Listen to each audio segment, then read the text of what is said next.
Hi guys, welcome back. I wanted to introduce to you Bob.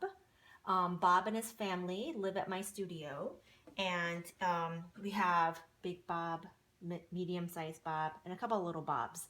So he is actually our guide to drawing anything regarding poses, um, people, personal styles. We use him as a kind of a basis to sketch anything. You could probably find this. I bought mine at IKEA, um, but you can find this at any art store really, and you don't need to get a big size Bob. I only happen to have him because I use him as a reference to teach students with. But there's like small ones, pocket ones that you can use, and you can use virtually anything to kind of get an idea of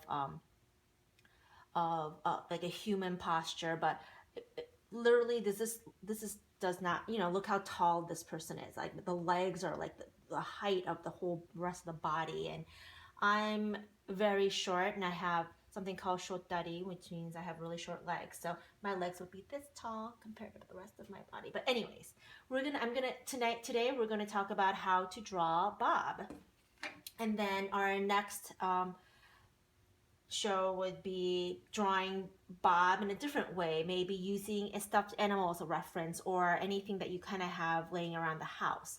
But in order to draw Bob, we're going to get started with a basic general shape of placement. So we're going to place him. I have my handy 4B pencil, needed eraser if I need it, white eraser, and I have my sketch paper. Sometimes just using a computer, printout paper is fine, but the heavier weight paper actually is really nice. It has a little texture to it. It takes my shading a little bit better. So I'll teach you how to shade it at later after the sketch, but we're just going to try to get the basic shape of Bob onto paper.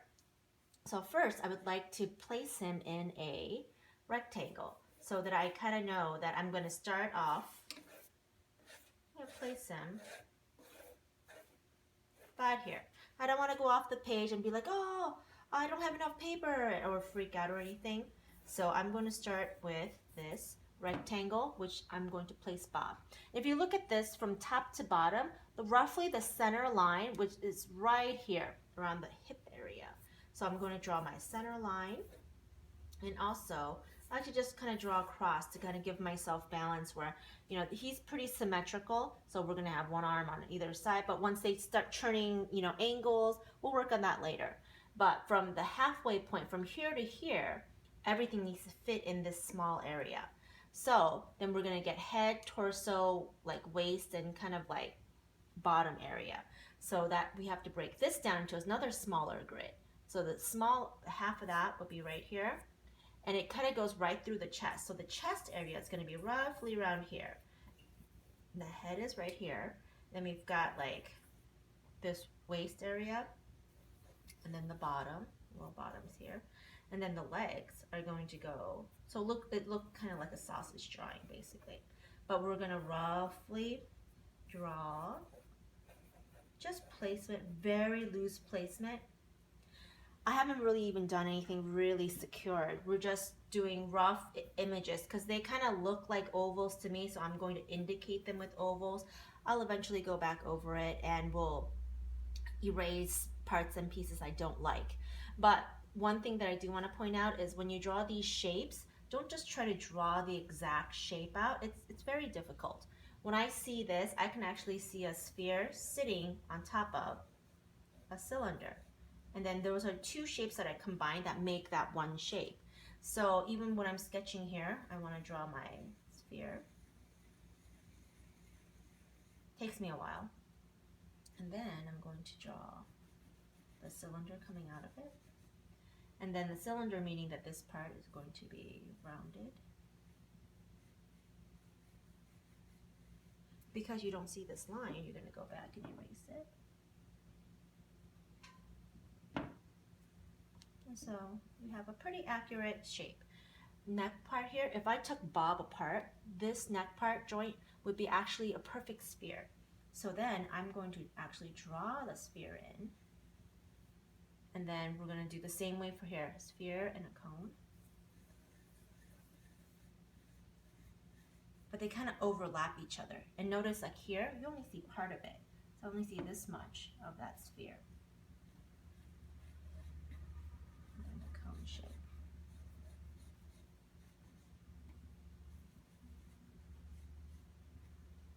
So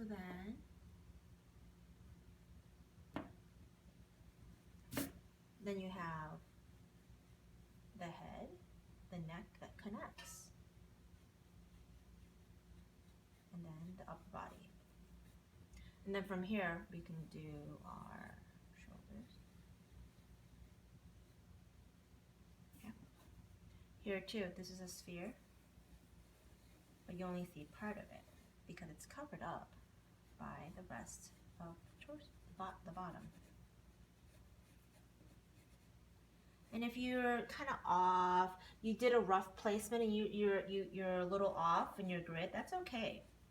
Because, you know, I mean, I had to draw this a bazillion times before I kind of got it right. And as I'm teaching, I'm drawing it again and it changes, and, you know, like the position changes, you try different things. So it's okay if you don't get it right the first time. But the one cool thing that we can do is kind of measuring it against each other. So for instance, if I have the shoulders right here, then I know that where my elbow is going to stop is actually lower. It's going to hit right here above the hip line, right here. That means that there's going to be a fold right here where that smaller, where this smaller sphere is. It's going to hit right here. So in comparison to that. So you're not just drawing the body and the arms separately, you're kind of comparing it to each other. So like, for instance, like the arm would go this way, arm would go this way. And then the elbows will be right here. And then if you notice here, the wrists actually land right under the thigh, right here. Do you see that, how it lines up right there? So then right here would be where I would put the arm and then the wrist. So it kind of proportionately fits to each other. I mean, that's the main focus, is trying to get the proportions correct.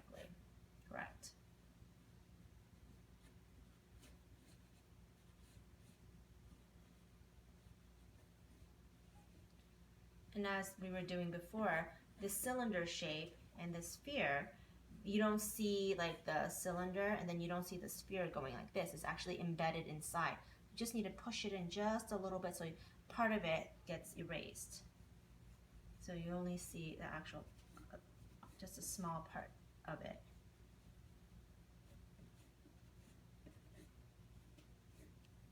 Okay, same for this side. And I still have my eraser marks, and that's okay. Because it takes me quite a while to get these done too. And now I have my guideline. And I know that the my wrist is supposed to come here somewhere. And if you notice my style, I actually kind of sketch in a very like kind of blunt manner. So everyone's style is just ever so different, and that's okay.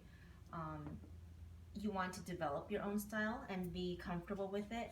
Sometimes I don't even lift my hand, like my pen, off my paper, because I just have it just a continuous flowing of drawing, which is really soothing to me.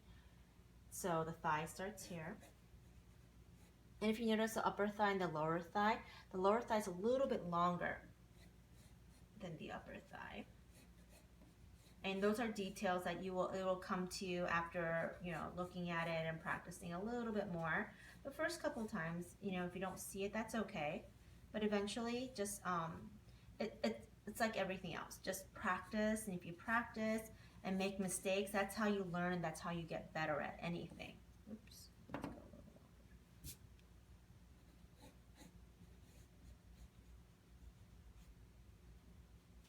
And a lot of times what I notice with students is they actually don't look at what they're drawing, because they think they know what's going to happen next. And a lot of people do that. A lot of people catch themselves doing it. And that's where you make most of your mistakes, because you don't pay attention, you don't actually look at what you're drawing. And a lot of students do that, and that's okay.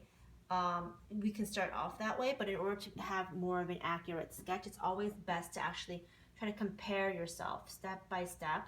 And once you start learning how to do that, it makes drawing so much easier, and everything, it makes it so much easier. Then you'll understand why this connects to here, why it connects. And, knee bone connects to the, other parts of the body. So this is a rough sketch that we've started of Bob. Proportionately, it's a good start. And then afterwards, we'll talk about shading. And because right now I'm lighting's kind of all over the place, but we'll show you how Bob can be shaded.